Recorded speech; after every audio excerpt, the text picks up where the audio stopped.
it's Kathy Price again, and I am back with my Geriatric Care 1 YouTube channel, and we are doing Caregiver Assessment, and this is the 5th episode, or the 5th playlist.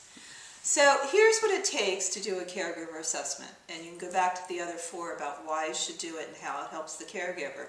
But this is what you need. I said in the last part of the last episode, who should do the caregiver assessment? Well, it's you, the geriatric care manager, but only if you have this. You have to buy into the purpose of the assessment of a caregiver. You really have to believe that it's a good thing to assess the to assess your caregiver and your care receiver. You can't fake it because it's going to take some extra time, but you get extra billing out of it actually too. You have to be able to listen because you're going to listen to 2 people. You should have skills to listen to an older person, but you're going to have to listen to this caregiver and really hear their difficulties because it will help you in the end. You have to deal with the emotional content of a family caregiver.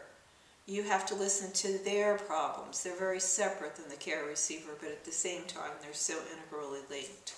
You have to be really sensitive to the difference that a caregiver is going to frame problems.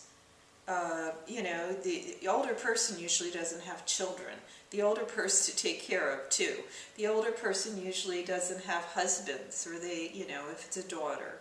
It's a whole different set of problems that this caregiver has, and you need to be able to listen to that and have some sense, I would say a lot of sense, of family systems and how those work. And you have to really respond to differences in culture. Someone who is from a Pakistani family is going to, have a whole different cultural understanding of what a caregiver is. You have sensitivity to religion, to age, etc. It also takes empathizing with a caregiver. If you can't do that, you shouldn't be doing this. You have to empathize with their plight. They're just not an entity that's out in the other room. You have to understand basically what to do and what to hand off. And that you really have to, I would say 4 or 5 years of experience as a geriatric care manager to know. Leonie Nowich used to say, you have to know when to talk and when to shut up. And this is what I'm saying. You have to be comfortable with educating the family caregiver. Because it really takes, you want your care receiver to have good care, you have to educate them, but that's going to take a little bit more time. And you have to be comfortable with, you have to really be aware of your own personal biases. If you have a bias against, say, African American caregivers or Islamic caregivers, you really need to really just identify where your own biases are and really be open, as you have to do with any paid caregiver in an agency. You have to have a knowledge base, and I say this about all geriatric care managers, which means you have to understand assessment. You have to understand a caregiver assessment. It's a little bit different than a care receiver assessment. You have to understand self-determination issues versus safety issues. Just like you wouldn't want a client, if a client is totally mentally clear and they have Parkinson's and they don't want to wear a helmet, you can't make them wear the helmet because the judge will tell you they're competent and that's what they want to do, they have to do. You can't really, if it's somebody's wife, you can't make that wife do anything unless she's incompetent. It takes a lot. You have to convince her and then maybe go to the daughter. It's a lot more work.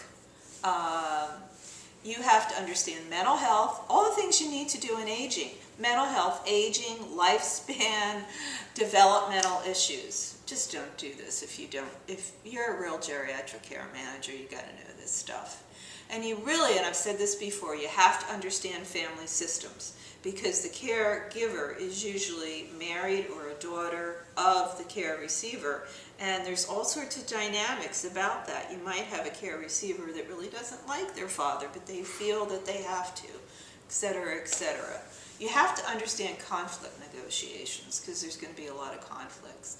You have to have a knowledge base, and you have to understand brokering, because you're brokering to get this person educated, and actually between probably other family members. You have to be able to understand how you build community support in the family, which is you get other family members to relieve the caregiver who's burnt out. Well, then you've got to go and broker with other family members and say, could you pay for a paid caregiver just because your sister's burnt out? Or could you come in, on Tuesday and Wednesday? Or could you take your parent for weekends occasionally? Or you who live a long distance, would you take them? So I will see you next time. Always go to my website, kathykress.com, and go to my blog when I'm blogging about caregiving. Thank you.